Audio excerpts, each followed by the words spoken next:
fam, it's Alex Vanover. Welcome back to my craft room. In this tutorial, I'm gonna show you how to make a giant paper flower just like this. So let's go. So to get started with building your giant paper flower, let's talk about the different parts that you need to assemble it. First, you need a basic shape as a base. So I'm gonna be using a pentagon in this case. And the reason that this is easier for beginners to use a shape like this is because I know with each side, I'm going to put a petal in the center of each one. Typically, you can also just use like a circle, but that just doesn't help you always space it very evenly. So if you're a beginner, I recommend using a shape like a pentagon or a hexagon so that you know exactly where to place your flower or your petals. If you are a little more advanced and you want to try something more challenging, I would try a basic base shape like a circle. So I'm gonna click on my pentagon, which came with this petal SVG, by the way, so it's already included. And I'm gonna make mine, let's make it 5 inches tall, which is pretty large, but that's gonna make sure that I have plenty of space on my base to build my flower. Then I have all of my petals, which is the next important part that you need when you're building a flower. I recommend that you have at least 3 layers of petals. So I have 5 petals and I'm gonna build 3 different layers for them.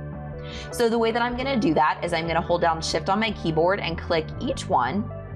And I'm gonna go up to align and then choose center vertically. And that's just gonna make sure that they're all the same height so that I can group them together.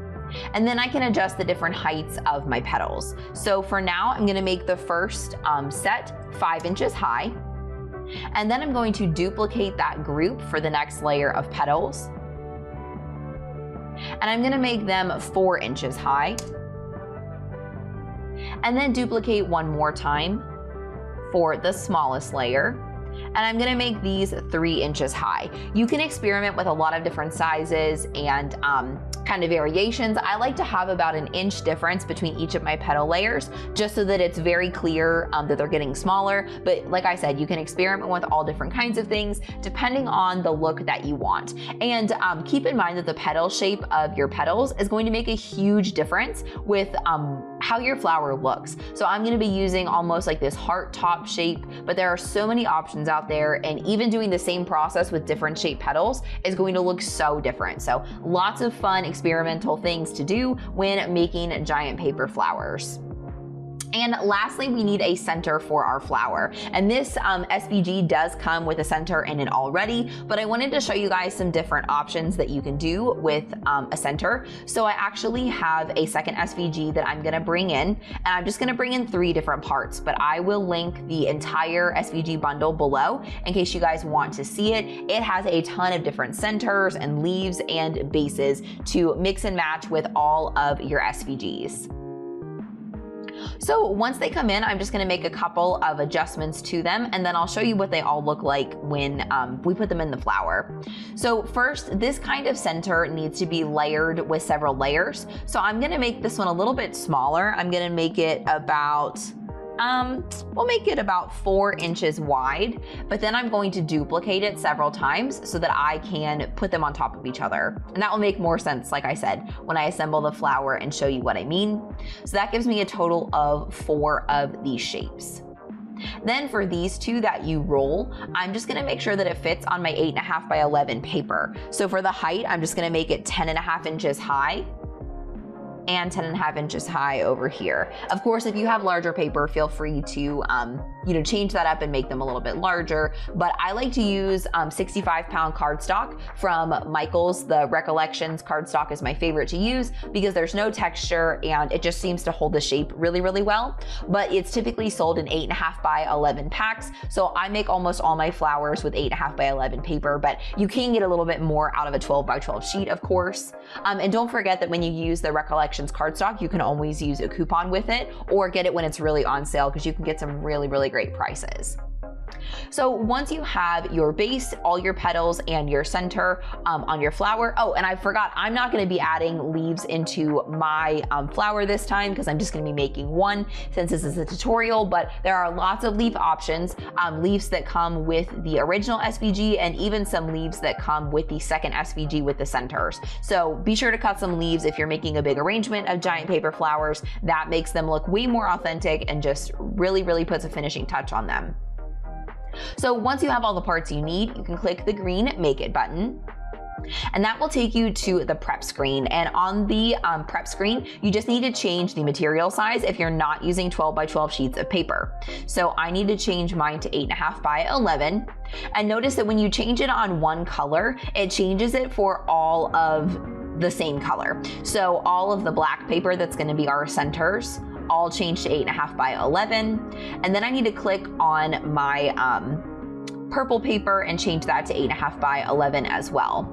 But something I also want you guys to notice is that before you start with your paper flowers, make sure that you have enough pieces of paper of the same color, because a lot of the packs, especially from Michaels, will have 8 sheets of the same color, and sometimes you can get yourself into a pickle if you don't have enough of the color that you need. So once your material size is changed, then you can click Continue to take you to the materials selection screen. And once your machine loads, then you can choose the light cardstock setting if you're using 65-pound cardstock like I am. Of course, if you're using a different weight of cardstock, make sure that you find the correct cut setting for that. And now let's hop over to my craft table and I'll show you guys how to cut out your paper and assemble your flower. I use the Purple Passions pack of Recollections cardstock for my giant flower. Be sure to add your cardstock to a blue light grip mat before inserting it into your Cricut and allow your Cricut to do all the cutting. When you have centers of your flowers shaped like these or with lots of slits and center cuts, then they take a long time to cut, so make sure that you're prepared to wait. When your centers or any piece of your flower is finished cutting, you should flip the mat over and remove the cut from the mat in order to avoid curling your paper. Then you'll need to clean off any scraps from your mat in between the cuts as well. I like to use my little red scraper tool from 143vinyl.com because it gets the scraps off super easily. This is one of my favorite tools to have handy to get scraps off of cutting mats and in general for making flowers. So I'll link it in the description below in case you're interested in checking it out. After the center of your flower is cut, next you can start cutting all the petals. I used light purple paper to contrast the dark purple paper that I chose for the centers of my flowers. If you're using 8.5 by 11 cardstock like I did, the cuts will go pretty quickly since there are only a couple of petals per piece of paper. I like to sort my petals by size as they come off the mat so that it makes starting my flower a little bit quicker. Keep cutting until you have everything finished, then it's time to assemble your flower. The first step of assembling giant paper flowers is to curl the petals using a bone folder. Since these petals have a heart-shaped top, it's important to curl both sides of the top of the petal separately. To curl with the bone folder, simply pull the bone folder along the back of the petal, kind of like you're curling a ribbon with a pair of scissors. Some crafters like to use dowel rods or glue sticks in order to curl their petals, but I always end up making ridges in my paper when I use any other tool except a bone folder. So just use what you have or what you like working with best. I like to curl the petals more dramatically the smaller that the petals get. Once all the petals are curled, you can move on to gluing the petals. First, you need to glue the slits in the petals to create a curve in the petals with a flat spot at the bottom. I like to fold the right slit over top of the left slit and then hot glue them together. If you do this correctly, the top of the petals should point in the opposite direction of the slit that you just glued together, like when you look at them from the side. It should create kind of a Z-like shape. The shape will be more dramatic if you glue the slits more tightly overlapped. You can repeat this process for all sizes of your petals. Now it's time to glue your petals to the base. Start with the largest petals and glue one on each side of the pentagon. The closer to the middle of the shape that you glue the petals, the tighter your flower will be. If you glue them closer to the edge of the base, then your flower will be wider and more spread out. Since my base is fairly large, I'm going to glue my first layer of petals about 1 inch in from each side of the base. When you get to the second layer of petals, you want to put them in between the gaps that the first layer of petals left behind. If you glue them in the same spot as you glued the first layer of petals, the flowers will look a lot more artificial. So be sure to offset each layer and glue them a little further in on the base. When you glue the third layer of petals, just repeat the process of offsetting the petals and hot gluing them a little further in than the second layer. Don't worry about the edges of the smallest petal showing because we're going to cover those up with the center of the flower. Next, it's time to decide what kind of center you want to use on your flower. I'll start with showing you how to create the fringy center of your flower. To glue the fringy center together, it's basically the same process that you use when gluing a rolled paper flower. I like to use a quilling tool to keep it nice and tight. Put the bottom of the center in your quilling tool and roll it up. Since it's going to be a super tight roll, you can allow it to unroll a little bit. Then you can glue the edge of the fringe to the roll in order to keep it closed. Then be sure to add some glue to the bottom to keep it secure. If you want a wider fringy center, you can glue multiple pieces of paper together before you start the roll. So there's your first option. Here's a different looking kind of fringy center. It has a totally different look. To assemble it, start by folding the edges together and sort of creasing it. I don't like to put a full fold in mine. Then you need to hot glue the edges all the way together along the bottom of the center. Then make sure all your hot glue is set. Once it is, roll up the bottom of the center just like the first fringy center, except don't use a quilling tool because it's going to be too thick. Then glue the end of the center to the roll in order to keep it closed. Here is what the two different fringe centers look like side by side. Here's the third center option that I'm going to show you. This center looks completely different than the fringy centers. Start by folding the pieces straight up to give them some shape. Then you can glue them one on top another to give it some extra dimension. Continue folding up the sides and layering the pieces. Make sure as you glue them together, you offset each layer that you glue, similar to the way that we did the flower, to cover up some of the gaps left in the paper. The closer that you get to the center of the center, the more bent you need your little stems to be. Once everything is all glued together, then you can fluff the edges to give it even more volume. So let's take a look at how they all look in the center of the flower. Here's what the first fringy piece looks like. Then here's what the folded over fringy center looks like that I showed you second.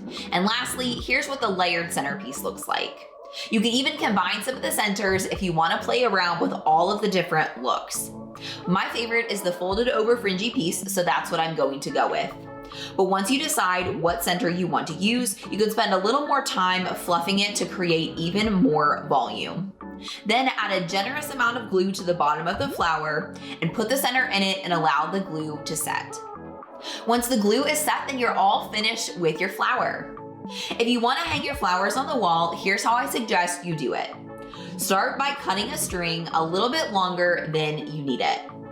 Then glue the edges of the string to the back of the flower, similar to the shape that a picture wire on the back of a picture frame would have.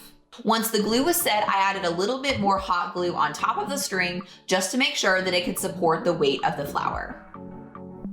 Then once all your glue is set, you're ready to hang this flower on the wall using a command hook, a nail, or whatever works best for you.